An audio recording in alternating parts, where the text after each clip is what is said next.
El tema de este vídeo, que ya sabes gracias al título y porque probablemente le has hecho clic, si no, no estarías aquí, es uno de los más apasionantes, por lo menos para vosotros, ¿no? Y también dentro de la Biblia, la historia de Moisés es una de las más increíbles y apasionantes porque sucede en Egipto, gran parte de ella, y Egipto a todos nos fascina, ¿verdad? En este vídeo vamos a tratar de ver la posible historicidad del relato bíblico de Moisés. Vamos a ver qué faraones pudieron gobernar, si es que este hecho sucedió realmente. Vamos a tratar de adentrarnos en los misterios de este relato bíblico, ver cuál es su naturaleza, cuál es su objetivo y bueno, ver las diferentes interpretaciones e hipótesis que se manejan en un entorno académico. El tema está candente, así que vamos a comenzar. Primero y ante todo, para poder entender dónde se ubica el relato de Moisés, tenemos que hacernos una pregunta que a priori puede parecer muy tonta, pero que en el fondo es una pregunta que puede dar lugar a respuestas importantes. Espera que te explico. ¿Qué es la Biblia? Lo primero que tenemos que hacer antes de analizar cualquier texto antiguo es preguntarnos ¿para qué fue puesto por escrito este texto? ¿Y para quién fue puesto por escrito? Eso es fundamental, ya que a partir de ahí vamos a poder entender cuál es su naturaleza. Y los relatos bíblicos, y ahora os hablaré un poco más de qué es la Biblia y las Biblias que hay, porque no es una sola, sino que hay muchas, son textos, aunque parezca obvio, de carácter religioso y espiritual. Es decir, que su objetivo, su función, es un objetivo espiritual. Y también se narra para, en este caso, el pueblo judío, ¿no? Que lo considera un texto sagrado. Es decir, que el objetivo de los textos bíblicos no es contar un hecho histórico de manera objetiva y fidedigna. No se trata de un historiador que lo pusiera por escrito. Eso lo tenemos que tener muy en cuenta. Ahora bien, ¿es posible que los relatos bíblicos se basan en hechos que sucedieron realmente? Luego vamos a hablar un poco más de este debate, pero sí, cabe la posibilidad. Pero tenemos que tener en cuenta que los textos bíblicos, hasta que se empezaron a poner por escrito todos esos relatos, se transmitieron de manera oral de generación a generación. Los textos bíblicos de los que vamos a hablar se pusieron por escrito a lo largo de un periodo muy dilatado de tiempo, un milenio prácticamente, a partir del 900 a.C. aproximadamente. Muchos de ellos narrarían eventos que fueron transformándose, adaptándose por parte del pueblo que lo transmitía de generación en generación y queda como memoria colectiva de eventos que puede que sucedieran realmente, pero que están muy transformados. Teniendo en cuenta esto, que los relatos se transmitieron de manera oral en su origen hasta que se pusieran por escrito y que su función es espiritual, vamos a continuar hablando un poco del contexto en el que se ubica la historia de Moisés. Cuando digo que la Biblia tiene un objetivo espiritual, es que en todo lo que vendría a ser su narrativa, nos cuenta la historia de la relación entre Dios y los seres humanos. Y esta relación entre Dios y los seres humanos se explicita a través de lo que vendrían a ser las alianzas. Alianzas entre la divinidad y nuestra especie, concretamente concentrada en el pueblo que narra esas historias, que es el pueblo judío. Y en esas alianzas, pues podemos ver, por ejemplo, la alianza de Adán, que es la alianza adámica, bueno, el momento en el Génesis, ¿no? El momento en el que Dios crea el mundo, crea a Adán y Eva, y esta alianza se rompe porque los protagonistas muerden la manzana y se caen del paraíso. Otra de las alianzas que nos cuenta los relatos bíblicos vendría a ser la alianza noética, es decir, de Noé. Es ese momento en el que, bueno, los seres humanos ya estamos todos muy corruptos, no hay manera de arreglarnos y entonces a Dios se le ocurre la idea de crear una serie de inundaciones para, digamos, hacer un reseteo de la humanidad. Y claro, para que no desaparezcamos totalmente, pues él se comunica con Noé, que es un hombre pío, y le dice que que construya un arca y que meta en su interior diferentes animales junto con su familia para luego repoblar el mundo y a ver si así encauzamos un poco al ser humano que no hay manera de dónde pillarlo. Después de esto, los descendientes de Noé vuelven a romper el pacto, porque los seres humanos somos así, y entonces viene otra alianza que es la alianza de Abraham, en el que se cuenta el relato de cómo Dios pone a prueba a Abraham diciéndole que sacrifique a su hijo en el monte Moriah, que a mí me gusta decirle monte Moria porque me recuerda al Señor de los Anillos, pero eso son mis cosas frikis. En el monte Moriah o Moriah, pues ahí Abraham, teniendo mucha fe en Dios, pues hace como que va a sacrificar a su hijo y ha decidido el pobre, y Dios le para y le dice que no va a permitir que sacrifique a su hijo, que solo lo estaba poniendo a prueba. Esa sería otra de las alianzas. Y otra alianza más es de la que vamos a hablar hoy, el relato de Moisés, en el que la alianza es entre Dios y el pueblo judío a través de Moisés. Dios le narra a Moisés pues los mandamientos, ¿no?, que pone por escrito en esa tablilla en el monte Sinaí. Vale, hasta aquí entendemos y así continúa, ¿no?, hasta que llegamos al Nuevo Testamento. En fin, el caso es que ya vemos que cuenta la historia un poco de unión, separación de Dios con los seres humanos, y que la historia de Moisés se contextualiza entre esta relación entre Dios y el hombre. Vale, vamos a continuar ahora y vamos a preguntarnos qué Biblias hay para más o menos tener una idea general. No quiero centrarme mucho en esto para ya saltar a Moisés, que te voy a contar unas cosas que te vas a quedar con la boca abierta, pero creo que esto también es interesante tenerlo en cuenta porque no, en el ámbito así común, colectivo, en el que yo me muevo, porque yo no soy especialista en textos bíblicos, ni mucho menos, yo soy egiptóloga sin más, pero creo que no tenemos mucha información al respecto. Una de las Biblias es la Biblia hebrea, que consiste en todos esos textos que originalmente fueron escritos en arameo y hebreo. Digamos que en estos textos que fueron originalmente escritos en estas lenguas antiguas se ubicaría el Pentateuco. El Pentateuco son los 5 libros que conforman la Torá, que es el libro sagrado de los judíos y lo que los judíos consideran su ley de Dios. El Pentateuco, estos 5 libros sagrados, sería el Génesis, el Éxodo, el Levítico, Números y el Deuteronomio. Estos libros que están en la Torá pues están en común, los compartimos, digamos,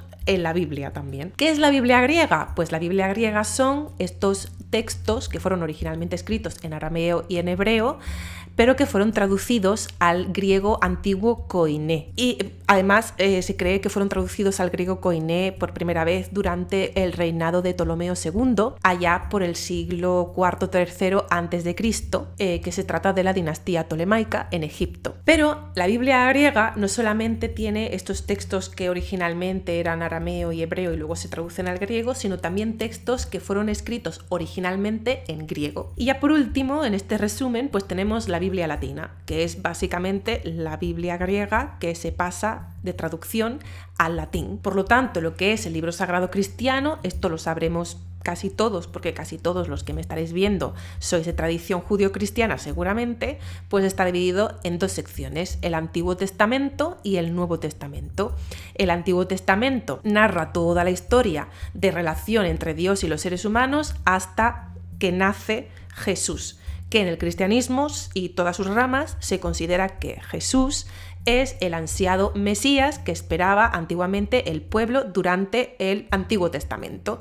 Y tienes la profecía de que va a llegar el Mesías y el Mesías va a traer el reino de los cielos y tal. Bueno, pues ahí hay, digamos, una división que se da, que es que los cristianos consideran que ese Mesías tan ansiado y tan profetizado en el Antiguo Testamento es Jesús de Nazaret, y los judíos consideran que no, y que están todavía esperando a que ese Mesías venga al mundo de los humanos, a nuestro mundo terrenal. El Éxodo se ubica, evidentemente, en el Antiguo Testamento. Vale, teniendo esto en cuenta, vamos a pasar ahora a la posible historicidad de Moisés, donde la encuadraríamos.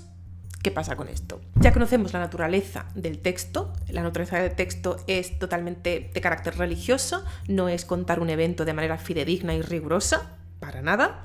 Teniendo esto en cuenta, pues vamos con el punto siguiente. Lo primero que hay que tener en cuenta es que yo os voy a hablar ya para el resto del vídeo desde el punto de vista egiptológico, sobre todo, que es el que más fácil me resulta, ¿no?, por mi formación y mi trabajo. Tenemos que tener en cuenta que en Egipto no tenemos absolutamente ningún registro arqueológico ni textual que hable de este evento que se narra en la Biblia de manera directa. Hay textos, hay fuentes que podrían interpretarse de manera abierta y libre como que podría ser originalmente este evento. Los hay y os voy a hablar de ellos, ¿vale?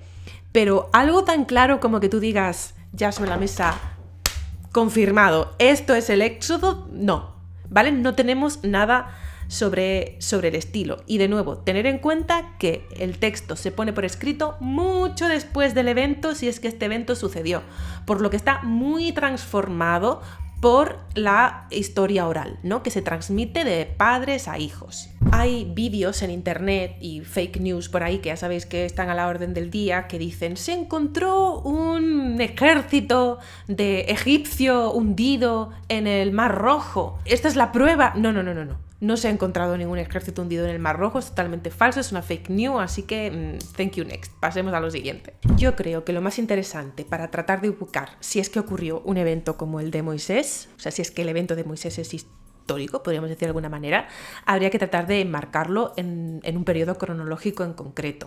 Entonces, para ello tenemos que preguntarnos si un pueblo semita, como los judíos es un pueblo semita, pues los semitas, cuándo entraron en Egipto y cuándo salieron de Egipto según los conocimientos que tenemos del antiguo Egipto. Decir con respecto a esto que siempre hubo semitas en Egipto, a veces en mayor medida, a veces en menor medida e incluso en época tardía, como puede ser ya el siglo I después de Cristo y a raíz de este momento, ¿no? Ya a principios de la era cristiana, la población judía era mayor en Egipto que incluso en la región de Canaán, Siria, Palestina. El lugar del mundo donde más judíos habitaban era Alejandría, en Egipto, para que te hagas una idea, ¿no?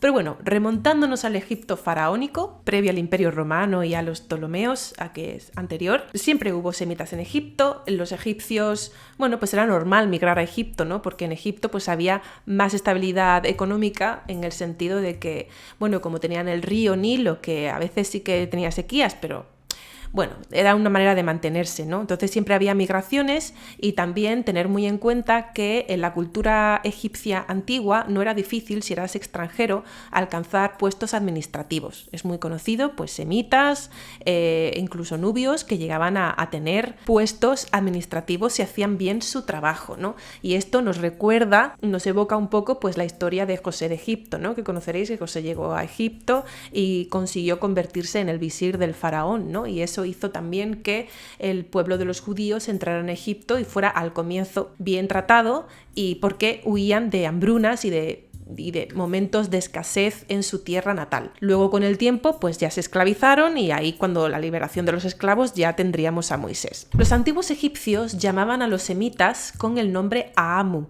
que es un término genérico para asiáticos, así es como lo solemos traducir. Tenemos este término y también tenemos algunos más, no los voy a decir todo, pero tenemos este término Aamu que es muy común, y también tenemos el término Shemau, que hace referencia a los asiáticos pero de carácter más pastoril, se puede traducir como pastores. Y además también es común que los antiguos egipcios representaran iconográficamente a los asiáticos y al pueblo semita, que solían representarlos de piel más blanca.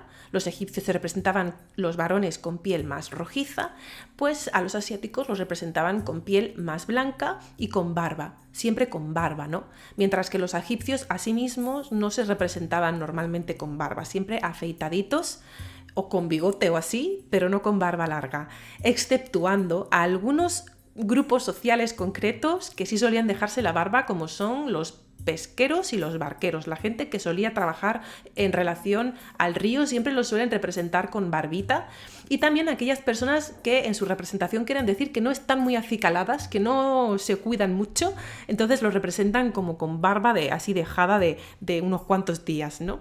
Pero bueno, volviendo a los semitas. Ya encontramos un aumento de población semita de estos Aamu en Egipto a partir del Reino Medio, concretamente de la dinastía 12. Un ejemplo lo encontramos en las representaciones iconográficas del tercer registro de la Cámara Norte de la tumba de Nunhotep, que se ubica en el Egipto Medio, en una localidad, quédate con este nombre, Beni Hassan, porque luego volveremos a otro yacimiento aquí en esta misma localidad.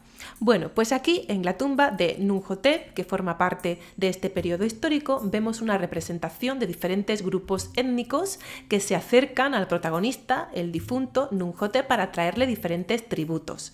Entre esas etnias representadas estarían los Aamu. Aquí lo tenéis la imagen en pantalla. En este caso, los Aamu están trayendo en este caso a Numhotep, a Egipto, y Numhotep con sus cargos administrativos y de gobernación, pues están trayendo kohl para los ojos, que los antiguos egipcios llamaban mesdemet, este famoso kohl para pintarse y maquillarse, y que para los egipcios era un producto de lujo, no todo el mundo podía permitirse tener maquillaje, era un producto de pertenecer a una clase social alta, y se ha interpretado en egiptología esta representación de la tumba de Numhotep como un evento concreto, como algo que ocurrió realmente, ya que no es lo usual en la decoración de las tumbas a lo largo de todo el país del Nilo. Podría representar o bien tributos que traen estas etnias o bien también un comercio, un intercambio comercial, ya que los egipcios estos intercambios comerciales siempre lo iban a reflejar, no de manera igualitaria, por supuesto, sino siempre de manera jerárquica. Por lo tanto, los egipcios siempre se van a ubicar por encima de la población con la que están haciendo el intercambio comercial, ¿no? Como si se tratara de un regalo, pero no es un regalo. Es como si yo fuera al súper a comprar un paquete de patatas y yo que estoy dando dinero a cambio, ¿no? En este caso sería un trueque, ¿vale? Todavía no existe la moneda, pero imagínate pues que yo digo, pues me acaban de dar un tributo de un paquete de patatas. Fíjate qué importante soy, en realidad lo he comprado. Bueno, esto como para que se entienda. Pero bueno, este es un ejemplo de los registros más representativos de la presencia de asiáticos en Egipto. Tenemos muchos más. Otro de ellos podría ser las instrucciones de Merircarre, que forman parte del primer periodo intermedio, un poco antes de la época de Numhotep, en el que el rey le cuenta a su hijo cómo tiene que llevar a cabo la política en relación con los asiáticos que habitan en el delta. Y es que es común, como os comentaba antes, que migraran los asiáticos hacia el interior de Egipto, y ya que vienen de la región de Canaán, pues lo más lógico es que se emplacen pues al norte de Egipto, en el delta, están lo más cerca posible de su tierra natal, y además ahí ya consiguen lo que necesitan, que es sus recursos económicos para poder subsistir de la mejor manera posible, ¿no?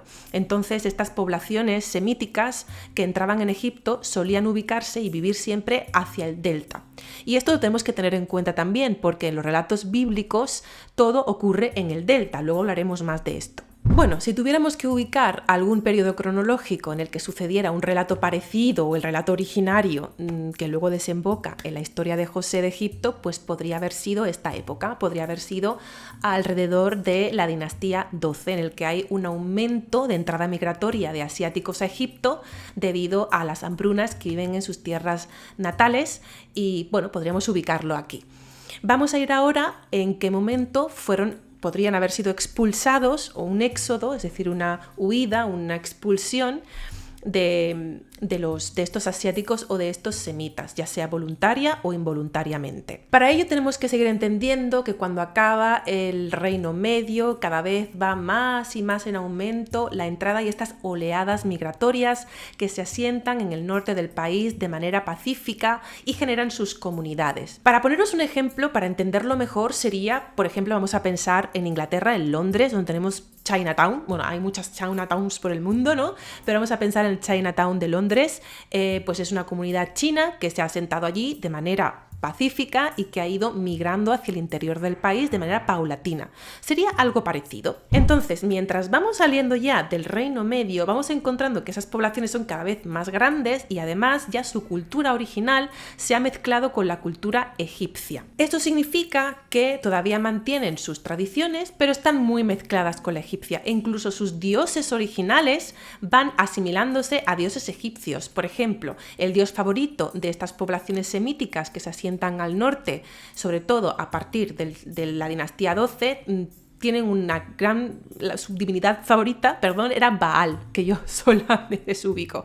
Era el dios Baal. Y el dios Baal ellos lo asimilaron con el dios egipcio Set. Hay una localidad concreta situada en el norte de Egipto, en el delta, que es la antigua Avaris, actualmente Tel El Daba, que fue, imagínate un Chinatown gigante, pero de semitas de la época, que crearon su propia ciudad. Ya básicamente estaba poblada más por semitas que por egipcios nativos. Y aquí es donde hay una tan gran cantidad de comunidad semita que finalmente acaban teniendo sus propios gobernantes.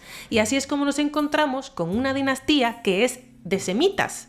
Es la dinastía 15. Los antiguos egipcios denominaban a estos gobernantes semíticos como los Hekau Hasut, que significa los gobernantes extranjeros, y que son los que conocemos como los Ixos. El arqueólogo egiptólogo que ha estado trabajando intensamente desde hace mucho tiempo en esta región, en la localidad de la antigua Avaris, es Bietak, y ha podido encontrar cosas muy interesantes. Entre ellas, que estos pueblos semitas se enterraban junto a sus casas, cosa que los egipcios nativos jamás harían, ya que ellos solían enterrarse en las necrópolis que se ubicaban al occidente del Nilo. Otra de las cosas interesantes de la tradición semita, que los egipcios no compartían y que pues se ha comprobado gracias a las excavaciones arqueológicas desarrolladas por Bietak y su equipo, es que se enterraban con lana. Y esto, aunque los egipcios antiguos usaban la lana, nunca la iban a utilizar en un contexto religioso, sagrado ni funerario, porque lo consideraban un tejido impuro. También hay que decir que los semitas, los Ixos en este caso concretamente, así es como le llaman los antiguos egipcios, ¿no? Como los Hekau Hasut, los Ixos introducen en Egipto cosas que luego van a ser muy importantes para su desarrollo histórico. Por ejemplo, los caballos. No tenemos caballos hasta que los egipcios lo introducen en Egipto. Gracias a eso luego vamos a tener representaciones como a Ramsés II montado en su carro de caballos en la batalla. Así que si teníamos que podríamos ubicar, y esto es una hipótesis totalmente, en la dinastía 12 la historia de José de Egipto, podría haber sido un evento histórico, quizá incluso con un personaje que se diera, del que no tenemos registros, que a lo largo del tiempo pues quedó en la memoria histórica de su pueblo, se fue relatando de padres a hijos hasta que se pone por escrito con las modificaciones pertinentes y también con la influencia de la narrativa egipcia antigua, que la encontramos. Y vemos muchos paralelismos entre la historia de José y algunos elementos de narrativas egipcias y de cuentos egipcios, del que podría hablaros en otro vídeo. Ya que hemos hablado de la posible ubicación de la historia de José, vamos a ver cuándo podría ser Moisés, porque Moisés coincidiría con una salida masiva, en principio es masiva, según nos cuenta la Biblia, de semitas de Egipto, ¿no? Entonces ahí podríamos ubicarnos, vamos a ver diferentes opciones, pero la primera en la que podemos ubicarnos sería la expulsión de los propios Ixos. Digamos que mientras que los Ixos gobernaban desde el norte de Egipto, en la dinastía 15, pues en el sur tenemos todavía un punto que tiene cierta autonomía, que son las dinastías tebanas. Digo que tienen cierta autonomía porque todavía son vasallos del norte de Egipcio, ¿no? Del norte de Egipto, de los Ixos, y les deben pues tributos y sumisión, pero tiene su propia dinastía. Y digamos que en Tebas podemos encontrar la dinastía 13, 16 y 17, aunque con respecto a la 13 y la 16 hay algunos que ubican la 16 en otro territorio de Egipto, hay muchísimo debate, diferentes... Bueno, aquí la egiptología se arma una que ya te contaré en otro vídeo porque es tremendísimo y además es muy interesante, pero lo que sí sabemos, vamos a dejar la 13 y la 16 ahí, es la 17. Entonces, desde la dinastía 17, ubicada en Tebas, pues finalmente sus últimos reyes pues ya se ponen las pilas y quieren expulsar a estos Hekau Hasut, a estos Ixos en el norte y conseguir la soberanía política definitiva y volver a unificar políticamente el país. Así que desde Tebas nos encontramos a finales del segundo periodo intermedio con faraones guerreros como es Ta, que muere en batalla, tenemos a Kamose y tenemos a Ahmose, siendo así Ahmose el rey que definitivamente consigue expulsar a estos asiáticos, a estos semitas, a los Ixos, y vuelve a reunificar el país, inaugurando así una nueva etapa de la historia de Egipto que en egiptología llamamos el Reino Nuevo Egipcio y la dinastía 18. De nuevo, una vez más, no estoy diciendo que Moisés ocurriera en la expulsión de los Ixos, pero que sí que cabe la posibilidad, y estamos jugando con posibilidades, de que el evento pues hubiera quedado en la memoria histórica de los semitas, se hubiera transmitido por parte de los judíos, pues un poco con una adaptación religiosa adaptada a su propia religión monoteísta, y bueno, pues de un evento que queda en la memoria colectiva se hace una transformación. No pararé de insistir en este término y en estos conceptos a lo largo de este vídeo. Pero bueno, vamos a ver más opciones, que esta no es la única. La otra opción que se baraja muchísimo es la opción de que esta expulsión o expulsión en este caso, según nos narra la Biblia, es un éxodo de que ellos quieren huir porque quieren liberarse, se diera durante la dinastía 19, en el Reino Nuevo, concretamente bajo el reinado de Ramsés II, o puede que de su descendiente Merneptah. Vamos a hablar primero del caso de Merneptah. ¿Por qué Merneptah? Pues esto se basa en una estela que es de época de este faraón, que se llama en egiptología y también popularmente como la estela de Israel. ¿Y por qué se llama así? Bueno, pues porque en esta estela Merneptah habla de sus diferentes victorias campales contra diferentes grupos étnicos, y entonces hace una enumeración de diferentes grupos étnicos en Asia también, incluyendo un grupo étnico que en la estela se llama Isriar. Isriar tiene una similitud fonética brutal con Israel. De hecho, se ha considerado y se sigue considerando, nos guste o no, Isriar como Israel, es el pueblo de Israel. Ahora, hay que tener una cosa en cuenta muy importante con esto. En primer lugar, es que la denominación Isriar hace referencia a un grupo étnico, a una identidad tribal, si lo queremos llamar así, o una identidad étnica. No hace referencia a un entorno geográfico, ¿vale? Eso es muy importante. No es que Israel existiera como país en un territorio geográfico. No. Para nada estoy diciendo eso, ni mucho menos. No voy a mezclar aquí etapas de la historia de la humanidad que distan mucho la una de la otra. Estoy hablando de la identidad del pueblo, como identidad étnica, como denominación étnica. ¿Y por qué es así? Puedo afirmar rotundamente que no hace referencia a un territorio geográfico. Pues por el determinativo que se utiliza. Bien, tenía muchas ganas de utilizar la pizarra en un vídeo, así que esta es la oportunidad perfecta. Y bueno, lo que quería comentaros es por qué el término que se ha traducido como Israel y que está en la llamada estela de Israel de la época de Merneptah se considera que hace referencia a una identidad de grupo étnico y no a un territorio geográfico. Hay que diferenciar una cosa de la otra. Y esto es así por una razón muy sencilla. Fijaos, aquí he escrito en la pizarra el término Isiriar, ¿vale? Esta primera palabra que tenéis aquí sería tal cual aparece en la estela. Si puedo, os pongo por ahí una imagen. Entonces, si os fijáis, esto que tenemos aquí, que a ver si puedo subrayarlo de verde, con la mano derecha mejor, que soy diestra, lo tenemos aquí. Esto de aquí es lo que se conoce como determinativo, es decir, es como una parte de la palabra que hace referencia a lo que esa palabra se refiere a nivel colectivo, ¿no? Digamos dentro de los grupos de palabras. En este caso tenemos un hombrecito, una mujercita y las 3 líneas del plural. Esto significa que esta palabra hace referencia a un grupo de personas, no a una ciudad o a un país. Mira, otro ejemplo lo tenemos en la palabra que los antiguos egipcios utilizaban para ellos mismos como gentes.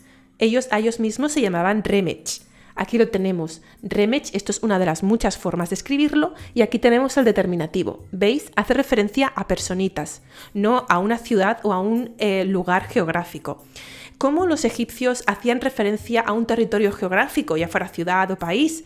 Pues utilizando otro tipo de determinativo. Aquí tenemos el ejemplo. Kemet, por ejemplo, es Egipto, como los egipcios llamaban a su país, Egipto, Kemet, la tierra negra. Y aquí tenemos el determinativo que se utiliza, normalmente acompañado de la T, ¿vale? Porque suele ser femenino, los lugares en egipcio suele ser femenino. Y aquí tenemos el determinativo, que hace referencia a lo que se cree que podría ser el plano de una ciudad. En este caso, Kemet hace referencia a todo el país. Como ciudad, otro ejemplo, Waset, que es el nombre que le daban los antiguos egipcios a la ciudad de Tebas. A la ciudad de Tebas, que es la actual Luxor, pues aquí tenemos de nuevo el determinativo de lugar geográfico, de territorio geográfico. En este caso se trata de una ciudad. Con esto podéis ver que la estela de Israel no hace referencia al país de Israel, que todavía le queda bastante para existir, sino que hace referencia a una identidad étnica. Así que tenemos que tener en cuenta que en los relatos bíblicos no se habla de Israel como país, como territorio geográfico, se habla de la tierra prometida, pero eso es otra cosa.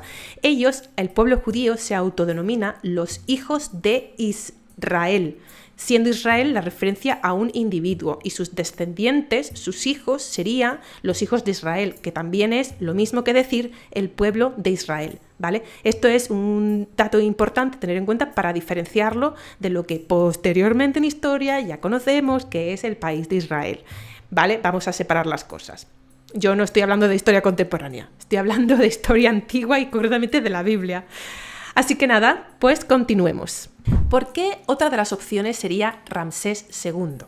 En primer lugar, recordad, en el relato bíblico, si lo leéis, si leéis el Éxodo, veréis que en ningún momento se da el nombre del faraón.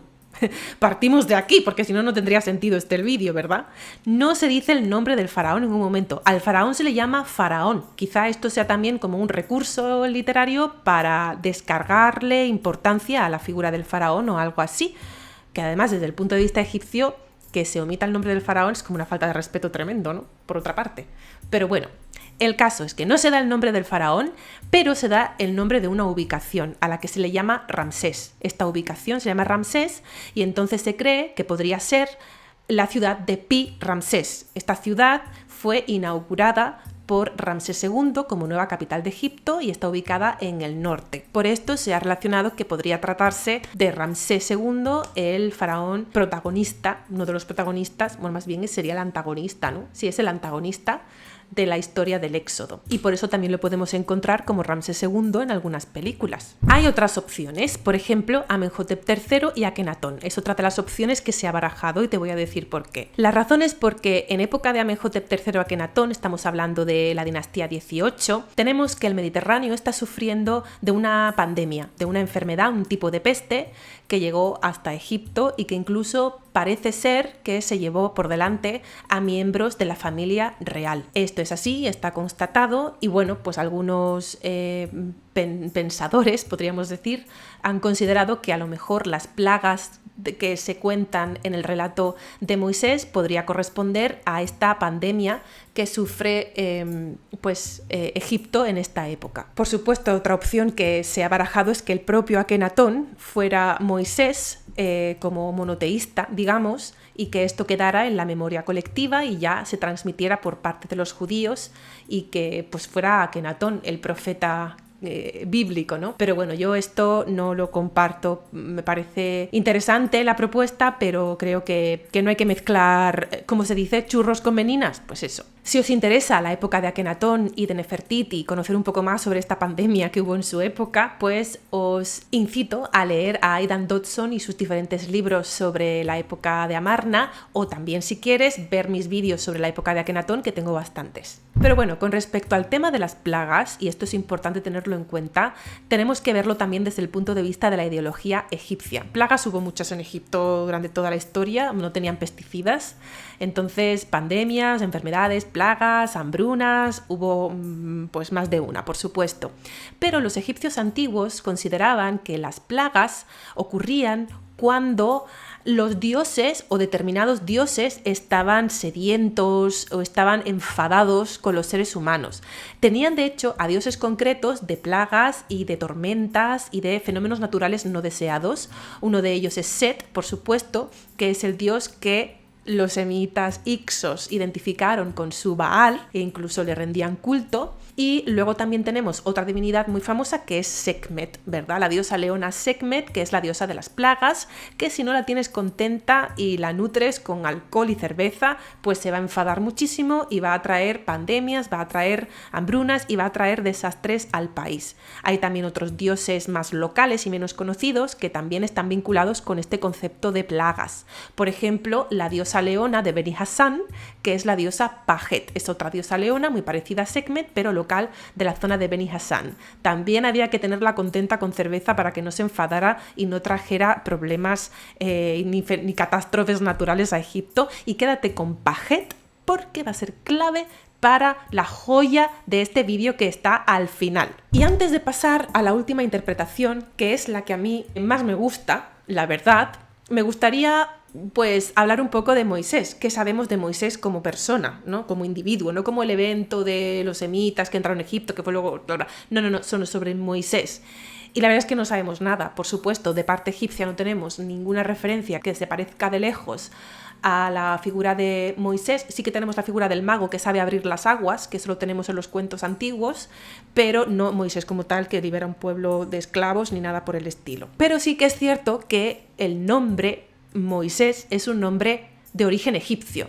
Moisés viene de la palabra Mesu o Moses, ya sabéis que las vocales no las escribían los egipcios, podemos llamarla Mesu, que significa el nacido, y era un término que se usaba muy comúnmente en los nombres propios de los antiguos egipcios, pero normalmente vinculado a una divinidad. Por ejemplo, Ramsés, Ramesu significa el nacido de Ra, o por ejemplo, Tutmosis o Tutmes es Yehutmes, que significa el nacido del dios Tot. Tahmes, nacido de Ptah.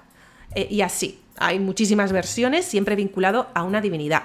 En el caso de Moisés, este personaje bíblico no está vinculado a ninguna divinidad, faltaría más, es monoteísta, ¿verdad? Mesu, Mes, ¿nacido de quién? Pues no se sabe. No se sabe porque pues estaba en un cesto y llegó en el río y no se sabe quién es su madre ni quién es su padre, pues el nacido sin saber de quién.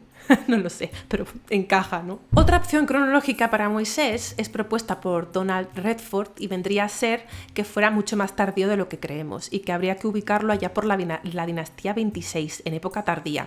Y esto lo dice así porque la geografía que describe la Biblia encaja más con la geografía del Mediterráneo de esa época que de épocas anteriores. Pero puede que describiera la geografía de un momento cercano al que se puso por escrito, no la geografía digamos que había en el momento en el que ocurriera ese evento originalmente, ¿no? Vamos a hablar de la opción última, que es la joya de la corona para mi gusto. Vamos a empezar diciendo, ¿y la Biblia da algún dato cronológico?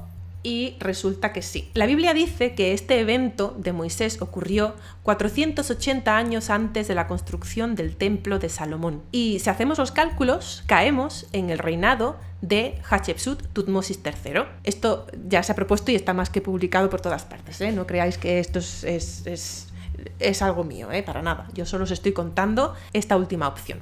Esta última opción que yo os voy a relatar ahora y que ubicaría a Moisés en la época de mi querida reina Hatshepsut Tutmosis III fue desarrollada por el profesor Hans Goedik de la Universidad de Hopkins, John Hopkins, en Estados Unidos. Bueno, este egiptólogo además muy reconocido, que Maheru ya falleció, hizo varias publicaciones al respecto, ¿no? E incluso tiene un libro donde habla del tema. Lo primero es que para Hans Goedik el relato de Moisés tuvo que ser un evento histórico sí o sí. No literalmente como lo relata la Biblia, pero sí tiene que basarse en algo que ocurriera realmente.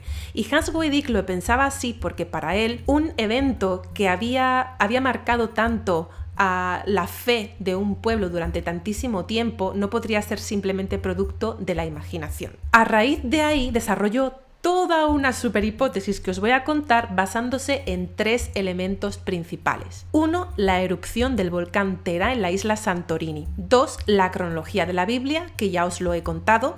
Tendríamos que irnos a Tutmosis III Hatshepsut si nos la tomamos como algo literal, porque las fechas de la Biblia siempre suelen ser números simbólicos, pero si nos lo tomamos a lo literal, tenemos que saltar a esta época.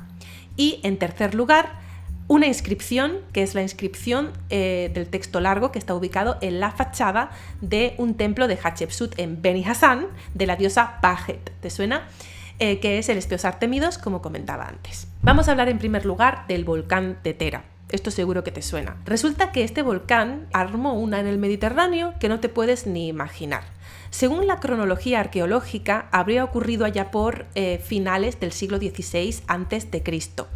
La cronología que se da en radiocarbono y otras herramientas para datar lo ponen un poquito más atrás en el tiempo, pero la arqueología del Mediterráneo que se vincula al volcán Tera la ubicaría más o menos por esta época. Así que arqueológicamente podríamos decir que la erupción del volcán de Tera está más o menos por ahí, por el reinado de Hatshepsut. ¿Por qué es tan importante la erupción de este volcán? Pues según la vulcanología, las cenizas provocadas por esta erupción alcanzaron entre 30 y 35 kilómetros de altura, llegando hasta la estratosfera. Esto significa que esas cenizas cubrirían los cielos mucho más allá de las islas griegas e incluso se ha podido registrar presencia de estas cenizas en otras zonas del Mediterráneo oriental, incluyendo en Egipto en el delta. Tal es así el desastre que acabó con la civilización minoica, para que te hagas una idea. Pero sabemos que en la naturaleza todo es un efecto en cadena, es como una especie de efecto dominó. Y no solamente estamos hablando de la erupción del volcán, sino también todos los fenómenos naturales que se desencadenan de ahí, incluyendo un tsunami. Un tsunami cuya altura alcanzaría varía entre 30 metros y 150 metros de altura. Los surfistas de Tarifa tan contentos. Quédate con este dato. Cenizas que cubren el sol, eso está en el relato bíblico. Y también tenemos tsunami, las aguas. Las aguas se mueven, las aguas hacen cosas raras. Claro, ellos no entienden qué es un tsunami. Todavía no existe esta rama de la ciencia. Entonces, pues son aguas que se mueven de manera pues misteriosa, ¿no? Igual que las cenizas. Ellos, si están en Egipto, no saben que el volcán ha eruptado. No sabría cómo decirlo. En fin, que se ha dado la erupción del volcán, ellos no saben que esto ha pasado, pues desde el norte de Egipto, la ubicación que fuera afectada por estas cenizas, ven cómo de repente vienen unas cenizas negras que lo cubren todo, que tapan la luz del sol. Es como, ¿qué está pasando? Esto es algo raro, ¿no? Así que Hans Guedic creyó, interpretó, propuso que estos fenómenos naturales provocados por el volcán de Tera podría haberse reflejado en el relato bíblico de Moisés. Ahora vamos a la inscripción egipcia del Espeos Artemidos de Hatshepsut y vamos a ver qué nos cuenta. Bueno, lo primero deciros que este texto que está en la fachada es raro. Es común que en la época de Hatshepsut los textos y las inscripciones no sean al uso, no sean las típicas que encontramos como textos reales de otros faraones, ¿no? Es un texto curioso que además no es tan fácil de traducir, porque no es fácil de interpretar. Digamos que es un poco ambiguo, no es a lo que estamos acostumbrados y entonces su traducción da pie a diferentes versiones. Entonces tenemos diferentes versiones, algunas bastante distantes entre sí, pero aunque hay una serie de eventos que relata esta inscripción y que son clarísimas e irrefutables. Digamos que la inscripción habla de la restauración de templos por parte de Hatshepsut, la restauración de cultos a divinidades que se habían abandonado, pero también habla de un evento curioso que es la salida de Egipto de un grupo de semitas, que además son denominados en el texto con los dos términos diferentes que os había comentado al comienzo de este vídeo. Aamu, que es el término genérico para poblaciones asiáticas, y Shemau, que vendrían a ser estos pastores extranjeros. Eso no da pie a interpretación, esto está claro. Pero luego hay matices que sí que dan pie a interpretación y Hans Guedic lo interpretó de cierta manera que podría dar a entender algo parecido a lo que cuenta la Biblia. En la traducción de Hans Guedic, estos asiáticos salieron del país, desde el punto de vista de Hatshepsut, se expulsaron del país porque no cumplieron una serie de órdenes o de tareas que se les había asignado. Por otra parte, el texto, y esto lo dice literalmente, nos cuenta que a la salida de estos asiáticos la tierra borró sus huellas, por lo que había provocado el padre de los dioses. Esta es la traducción literal que yo misma he traducido. Si quieres traducir conmigo, apúntate a la Academia de Egiptología, que ahí tengo cursos de jeroglíficos, por cierto. Entonces, esto es lo literal, pero claro, ¿cómo lo interpretas tú? ¿Qué significa que la tierra borró sus huellas? ¿Y qué significa el padre de los dioses? Hans Guedic interpretó que significa que estas huellas fueron borradas por parte de la tierra, pero por el padre de los dioses, que él cree que es el dios Nun, porque del dios Nun es que surge todo. El dios Ra surge del dios Nun, que son las aguas primigenias. Entonces Hans Guedic interpreta que el padre de los dioses son las aguas. Y por eso él lo pone en relación con el relato bíblico de Moisés. Claro, esto es una interpretación de Hans Guedic, no todos los autores están de acuerdo. Por ejemplo, James Allen, en su traducción que publicó en 2002, él interpretó que ese padre de los padres es el dios Ra, el dios Sol. Pero tengo que decirte que la publicación de Allen es de 2002 y la publicación de Hans Guedic es de 2004, creo recordar, o 2003 o 2004, pero es posterior a la de Allen. Claro, como él interpreta que las aguas del Nun fueron las que borraron las huellas de estos asiáticos, él interpreta que lo que quiere decir el Espeos Artemidos es que el tsunami se llevó por delante a este grupo de semitas que intentaban salir de Egipto. ¿Qué crees tú? ¿Es una relación forzada? ¿No es forzada? Bueno, yo lo veo un poquito imaginativo, pero tampoco me disgusta, te digo la verdad. Y bueno, ya aquí él se monta su película. Te voy a contar la película que él se montó, a ver qué opinas tú. Y es que, claro, él dice, según el texto de Hatshepsut, y esto es verdad, está literal puesto en el texto, estos asiáticos, estos Aamu, Shemau, que fueron expulsados de Egipto, ellos habitaban en el delta. O sea que todo este evento que narra Hatshepsut, sea o no el de la Biblia, ocurre en el delta. Eso para empezar, y eso está escrito. Ahora, Hans Guedic lo que hizo fue coger esta parte del texto e intentar darle un poco de sentido. Y dijo, si es verdad que ocurrió el tsunami en este momento, si es verdad que el texto dice que fueron las aguas las que se llevaron por delante las huellas de estos asiáticos, si interpretamos ya el fragmento que os he comentado como las aguas, pues ¿dónde podría haber sucedido esto? ¿En el Mar Rojo? Pues dice Hans Guedic, no, en el Mar Rojo no, porque el Mar Rojo es demasiado profundo como para que en ninguna circunstancia y ante cualquier fenómeno natural haya podido ser posible cruzarlo a pie, para nada. Él habla de un lago que se encuentra en el delta y que es el lago Mensale, que los antiguos egipcios conocían como el Mar de Juncos. Y Hans Guedic considera que el Mar Rojo del que habla la Biblia a lo mejor no es nuestro Mar Rojo, sino que podría ser este lago, mucho más lógico de cruzar a pie que el Mar Rojo de nuestros mapas. Y aquí es cuando ya viene la película ya del todo. Hans Guedic dice que lo que podría haber pasado es que en el momento de la huida, cuando las tropas de Hatshepsut estaban persiguiendo a estos asiáticos que intentaban escaparse, pues estos grupos de pastores pensaron, en lugar de coger por el valle, vamos a coger por la colina, porque las tropas van a ir por el valle porque es más fácil ir en línea recta que subir una cuesta. Así que vamos a subirnos a la colina, que es de 14 metros de altura, y así por lo menos ellos tienen que esforzarse un poco más. Entonces, según Hans Guedic, cuando este grupo de asiáticos, de pastores semitas, llegaron a la colina, pues justo en ese momento sucedió el tsunami. El tsunami entra en el lago, las aguas del lago suben y se llevan por delante a las tropas egipcias que iban por el valle, es decir, entre las colinas, mientras que el pueblo semita se quedaría arriba sobreviviendo. Y ya después del tsunami, que ya se salvaron de él, pues podrían perfectamente seguir su camino y escaparse de Egipto y ya entrar en el Sinaí. Para mi opinión, Hans Guedic, Mahajeru, su interpretación es muy abierta y ya esta última parte que os he contado lo veo demasiado imaginativa, o sea, es totalmente hipotético, muy hipotético, no tiene una base lo suficientemente poderosa como para poder afirmar que esto es así. Pero la verdad es que de todas las interpretaciones intentando ubicar el relato bíblico en algún evento histórico conocido, me parece la que más me gusta de todas. Y esto es así por los datos que yo considero mejores, digamos. Por un lado, la coincidencia entre el volcán de Tera, la cronología de la Biblia, si la tomamos como literal, y la inscripción del Espeos Artemidos si la interpretación de Hans Guedic es cercana, porque igualmente las interpretaciones que hace Hans Guedic es que, digamos, podríamos ser un poco más abiertas solamente desde algunos fragmentos. Hay otros fragmentos del texto de Hatshepsut que no da pie a interpretación, que sí está hablando de la expulsión de unos asiáticos, o sea, ahí no hay tutía, ahí está clarísimo. Ahora, ¿se toma esta expulsión de los asiáticos como literal o se toma como figurativo? Eso es otra historia. Hans Guedic consideró que es un evento que sí de verdad ocurrió en época de Hatshepsut. Y él lo ve así porque el texto de Hatshepsut es raro.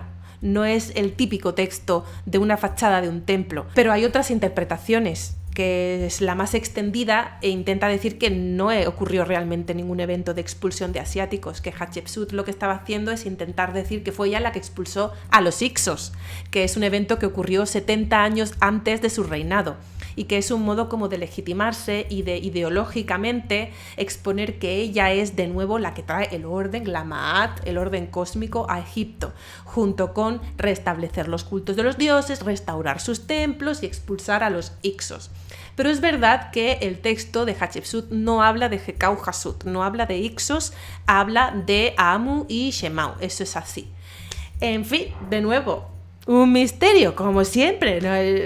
Es la eterna búsqueda. Igual que estábamos hablando de cuál es el objetivo de la Biblia como textos, ¿no? ¿Cuál es su objetivo? También tenemos que aplicar esto a todos los textos egipcios, ¿no? En cada uno en su contexto. En el caso de la inscripción de Hatshepsut del Espeos Artemidos, vendría a ser pues una función política, ideológica, legitimadora por parte de la reina, ¿no? Bueno, por último, me gustaría ya para terminar este vídeo comentaros un punto de vista que expone el autor de un libro que os voy a recomendar ahora, que se llama Arqueología Bíblica. Su autor se llama Pedro Cabello Morales y él, basándose también en en las reflexiones de Roland de Vaux, pues dice que el relato bíblico, y además este hombre es sacerdote, ¿vale? Pues desde un punto de vista un poco de un creyente, él es sacerdote y es licenciado en ciencias bíblicas y también doctor en ciencias bíblicas. Y él pues dice que el relato que fue puesto por escrito en la Biblia pues podría haberse basado no en un evento histórico, sino en una mezcla de diferentes eventos históricos, porque habría habido muchas migraciones de semitas que entraron en Egipto en diferentes épocas y por lo tanto también muchas salidas, huidas, éxodos de diferentes épocas, y que una mezcolanza de todos estos eventos junto con una aplicación espiritual como enseñanza religiosa de estos textos pues habría dado lugar a lo que hoy tenemos por escrito.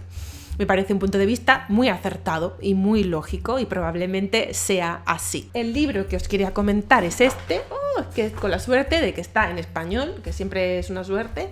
Es que es en español y además no hace falta hacer nada raro para comprarlo, es tan fácil como irte a Amazon o a cualquier librería.